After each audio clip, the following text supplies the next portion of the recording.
Start. Mr. Chairman, I would like to offer some remarks on this industrial dispute banking companies decision amendment bill 2008.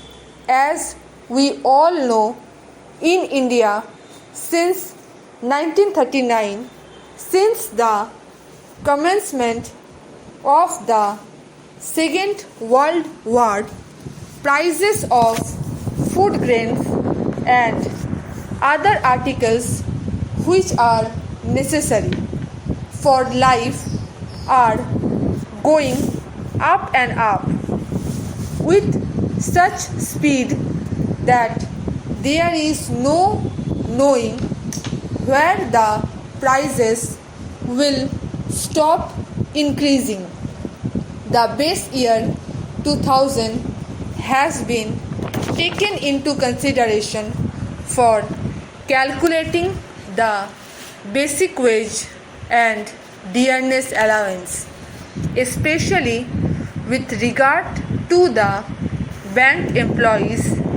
Even that base, we are not going to dream of the prices are going up. In addition to this, we have embarked upon development activities.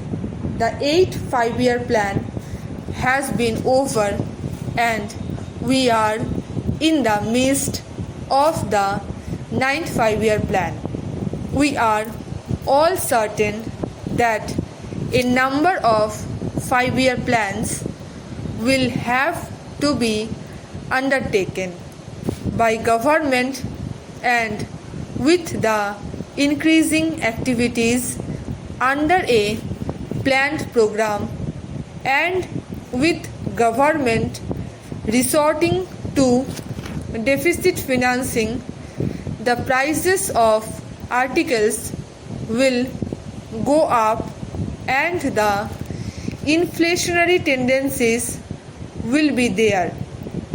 It is dead certain that the prices of food grains or any articles of necessity will never under any circumstances reach the level of 1994.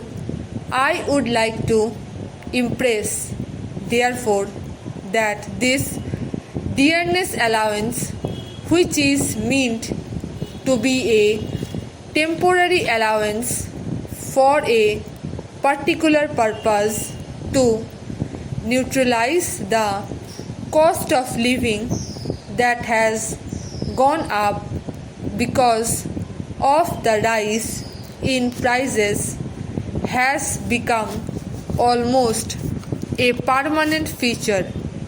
I therefore urge that this dearness allowance, at least a major portion, should be merged in the basic pay of the employees.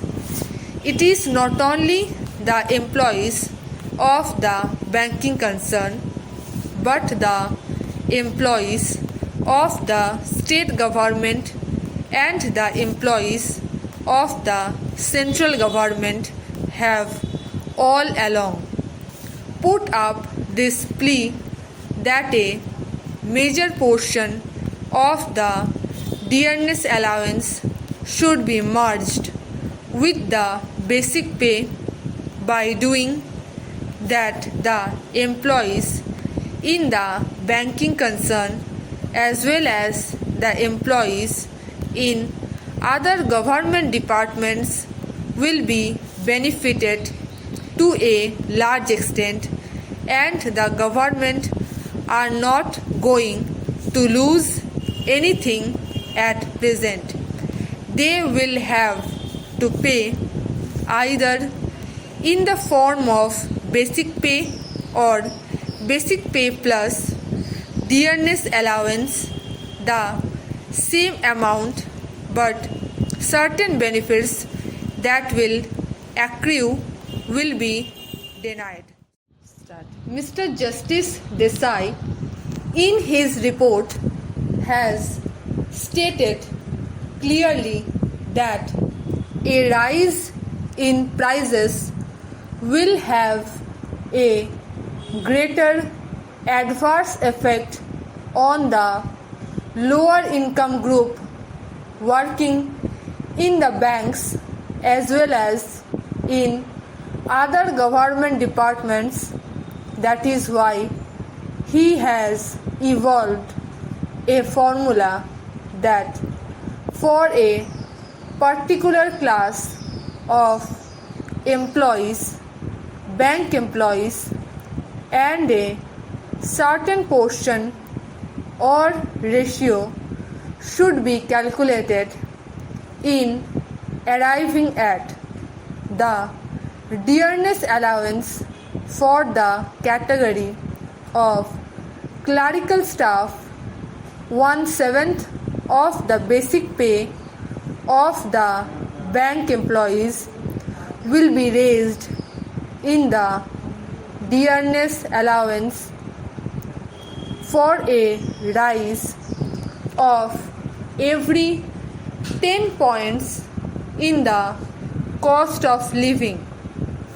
What I would like to impress on the government is that the bulk of the employees are there and the cost of living will have great adverse effect on this large chunk of bank employees.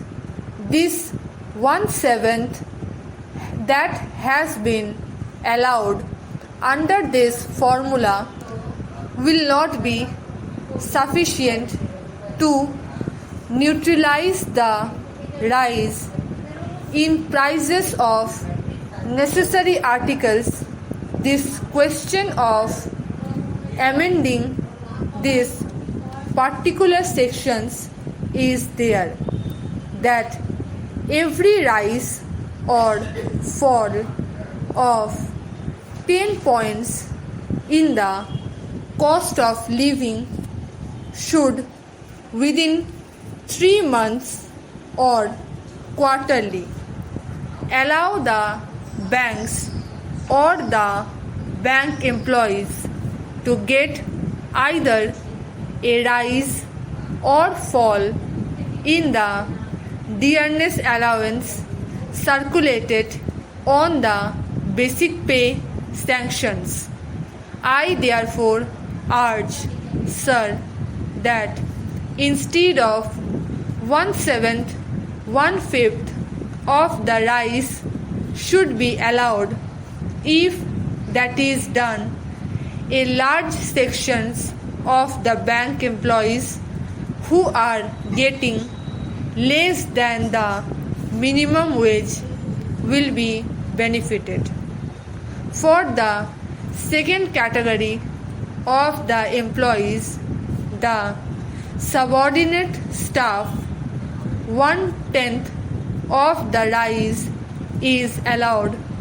Even here, I would urge that it should be increased to 1/7 so that the high cost of living that is going on today will be offset by the rise in the dearness allowance that has been suggested by me.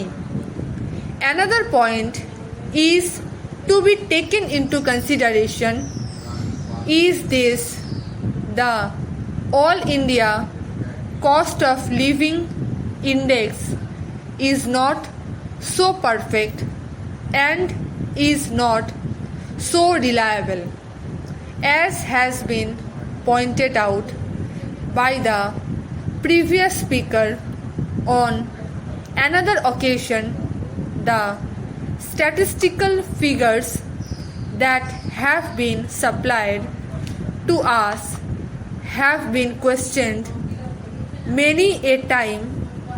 This cost of living index that has been shown in the government register does not really reflect the actual cost of living that is obtaining in particular areas.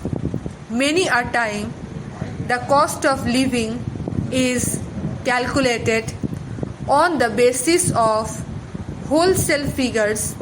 I would therefore urge that the Labour Ministry should interest itself in calculating this cost of living index on a more reasonable and realistic basis. Many a time this All India cost of living index is deceptive. Stop.